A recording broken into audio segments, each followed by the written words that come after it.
Hi, everyone. I'm Miriah Rutledge. I'm a marriage and family therapist in Wayne, Pennsylvania. Today, I'm with my good friend, Julianne Howard. She is a nutritionist and wellness coach. Julianne, can you tell us a little bit about yourself? Yeah, so I am, like Mariah said, a nutritionist and wellness coach. I work one-on-one with clients as well as in a group setting through a membership program. And I work with mindset behind healthy eating, kind of like revamping your relationship with food to promote long-term success and long-term changes.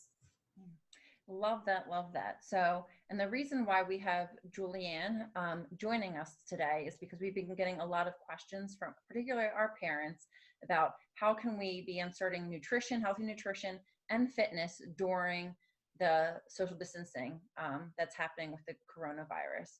So, as a marriage and family therapist, I was like, who can I reach out to? And I thought of Julianne. And so she's going to help us out. But Julianne, before we get started, do you have any programs that you are running right now that our clients can check out?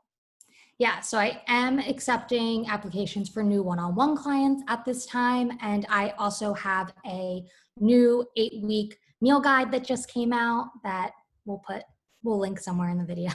Okay, awesome, awesome, awesome.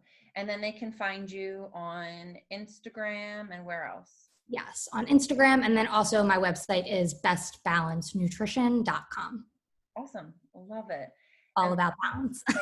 that I love about you is I'll never forget when you said, we don't say no to foods, we say yes to moderation. And that's one of the things that's clicked with me. You said that to me like a year ago, and I have not been able to let go of it since. So I love your focus on balancing things. Yes, I'm all about like real food nutrition. It's not about cutting things out and restricting yourself. It's about learning how to make them work for your body. Mhm. Wonderful. Okay. So I guess let's just get started with the questions that were posed to us is what recommendations would you have for adults and parents during this time when we're all stuck in our homes in terms of like nutrition and fitness? What could you help us with? Yeah, so right now, gyms are closed, grocery stores are a war zone, they are bare, but it is really important to continue our normal eating habits and our normal fitness schedules as we would before this crisis started. Um, I think that a lot of people stocked up on a lot of prepackaged foods and a lot of processed foods. And while that's okay, and I have some of those things in my own pantry, I think that, flipping it around and making sure that you are also nourishing your body with a lot of fruits and vegetables. And these can be fresh fruits or vegetables. These can also be frozen. Frozen are really wallet friendly. They last a lot longer, and nobody likes to throw away fresh produce. So I think that, this is the perfect time to kind of start experimenting with frozen produce, throwing, frozen berries into smoothies or using frozen vegetables in things like stir fries. You can also roast frozen vegetables just as fine as you would roast fresh vegetables. So I think that prioritizing those fruits and veggies, no matter where you're getting them, fresh, frozen, canned, and then also prioritizing whole grains, making sure that you're getting enough fiber is going to help you to feel full, which is going to help deter you from doing that mindless snacking that we've been seeing so much of. I've had a lot of clients saying that they feel like they're snacking a lot more through all of this. And like, you have to remember that you need to be fueling yourself during those meals. And it's okay to snack. It's okay to snack every once in a while, but we just want to be mindful about it and make sure that we're not mindlessly munching on that bag of chips, that we take that portion out, put it into a bowl, and put that bag away. Also prioritizing at-home workouts. So if you made the time to work out before, I think that now, that the switch is a little flipped here, and we need to now kind of redo our workouts. If you weren't somebody that worked out at home, take advantage of virtual group classes. There are a ton of free ones. There are also a ton of trainers that are providing them for a pay what you can fee. And these don't have to be 1 hour long workouts. Even if you turn on a 10, 15-minute YouTube video, you're going to feel so much better after. The most important part is that you press play and that you start. I always say action first, motivation follows. It's never going to be the perfect time to do it. So just taking this time really to learn, reconnect with your body through fitness and through healthy eating, practicing mindful eating, and listening to your body and its hunger cues. Instead of eating so much off of the schedule, we have a little bit more flexibility now. And I think that we can take this time to learn our body's like limits as a like in concerns of hunger and when you're truly hungry or when you're bored. And I think knowing the difference is huge, and we should use this time, the flexible time that we have now, to explore that and to get kind of in tune with our body a little more. Yeah. Well, and also in addition to like just being bored as a reason why we start to eat, also I think with all of the emotions and overwhelm and feelings of powerless right now, that sometimes these like really negative or uncomfortable emotions can have us use food as a means to cope. And so thinking about like, am I hungry right now, or am I using this to kind of fill a void, or am I using food right now as a means to cope? So being, like you said, mindful and thoughtful and intentional before we like consume something. Right. And I think that it's also important to note that it's okay to eat out of emotion. We are humans. And I think that, there's such like a dogma around like not eating based on your emotions. But the truth is that, we eat when we're happy, on our birthdays, we celebrate with things like cake and ice cream or, pizza, whatever it is. And that's okay. But the important thing is that you know why you're doing it. If you're eating because you pour yourself, a glass of wine at the end of the night, why did you do that? Like, why are you having that wine? Are you doing it because it's something that you enjoy? Are you doing it because you had a really great day and you're celebrating? Are you doing that because you didn't have such a great day and you want to drink a glass of wine at the end of the night? That's okay. But just know why you're doing it, and that, you're not taking it too far. You're not eating the whole bag of Oreos. You're eating, 2 or 3, and you're putting that bag away. That's okay. But just be mindful, be moderate about it. And I want to go back to the fitness tips about like, it doesn't have to be an hour.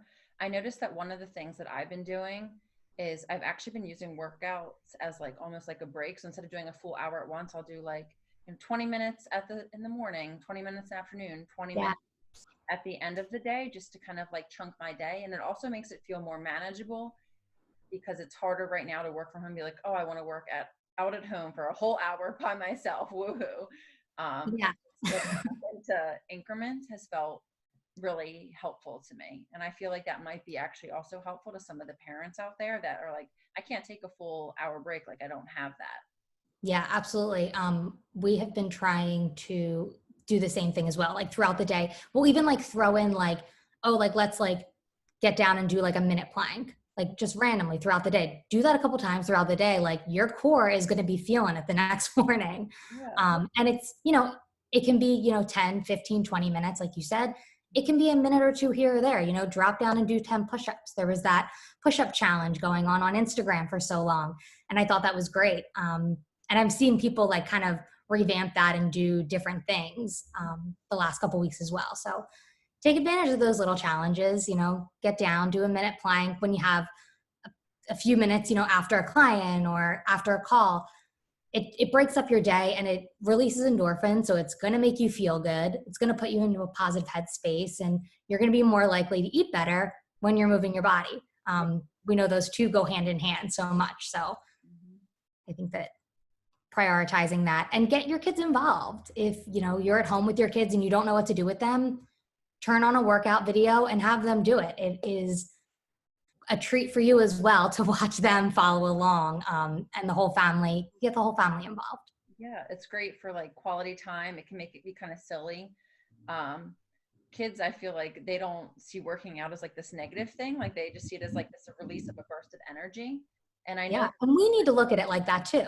Yeah.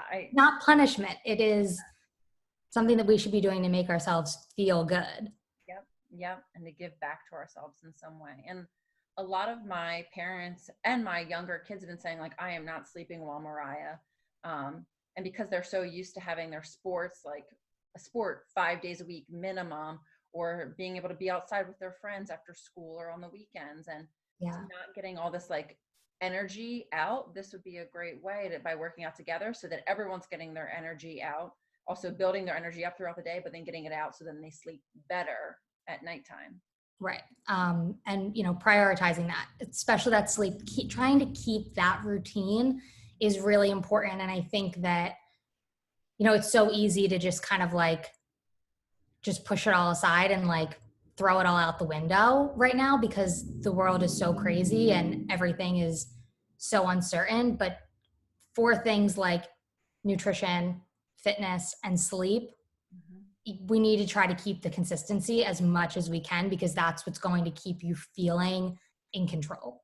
And that's what's going to keep, your kids under control as well. Because we know that if they aren't eating right, they're off the walls, and getting that energy out through exercise and making sure that they're getting to bed at a reasonable time. Don't push bedtime back just because they don't have to wake up at a certain time for school the next day. I think that keeping that schedule as consistent as we can is going to keep things as normal. It's going to keep them under control. And I get, we need to make a new routine, but we need to follow that and we need to stick with it. Yeah. And we also eventually this is going to have to end. So by maintaining a certain bedtime and stuff like that, we're not going to then have to start from scratch like we're, at the end of summer vacation again. Exactly. So I think maintaining consistency is really important. So then when this is done and we're able to go back to status quo in our lives, that it's not going to be like a total uphill battle for everyone in our families. Yeah, absolutely. Just taking this time, to be grateful and to, give yourself self-care, self-love, eat right, move your body, get adequate sleep, and take care of yourself mentally. Journaling, meditation, give yourself a manicure, 15 minutes away from the kids to paint your nails or to take a bubble bath, just to take a deep breath, I think is so important. And it's so undervalued. And I don't want people to feel like that, guilty about that. We were saying earlier, you can't fill up other people's cups if your cup is empty. So I think that we need to take care of ourselves so that we can best take care of others as well. Yeah. And for the parents out there that are struggling with giving back to themselves and feel guilty about giving back to themselves during this time, one of the ways I'm trying to reframe that for them is you're teaching and modeling for your kids how they should be giving back to themselves. And so because our kids learn from us how they should treat themselves. And so if you're not giving back to yourself, you're not showing to your kid that it's okay and acceptable for them to give back to themselves too. And so everything that we do as parents is modeling for our kids how they should behave and how they should treat themselves. And so use it as a way, okay, it's good for me to give back to myself because I'm teaching my child healthy behaviors and healthy coping skills. Yeah. And I mean, that's stuff that you can also do, with your kids. We're all going to take 10 minutes and read a book quietly. You pick the book, whatever you want to read, if they're of that age. If they're younger, maybe you put on a little meditation track and you do some breathing with your kids. I think that that's something that is great to get into when they're younger. I love seeing parents put on kids yoga YouTube videos, having them, take some quiet time and stretch and breathe. Teach them that when they're young now, and they're more likely to continue as they get older. Oh, I absolutely love that. I love that. And the last final thought that I want to share before we wrap it up is right now, I think it's important for us to remember, we don't need to come out of this situation a bajillion times better than we were before we entered it. We need to show ourselves a little bit of grace right now, remind ourselves we're not working from home. We're at home during a crisis, trying to work, trying to take care of our families, trying to take care of ourselves. And so this is an unconventional moment.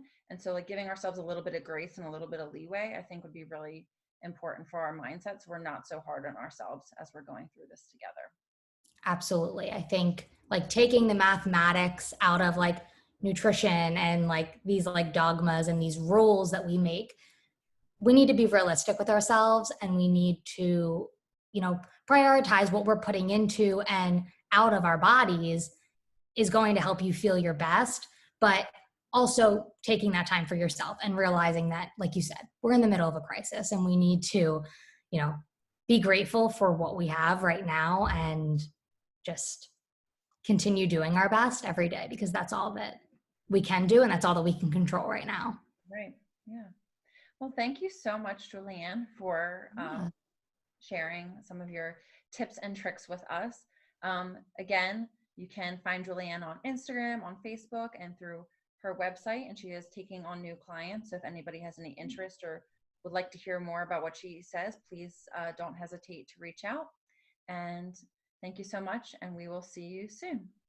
Bye.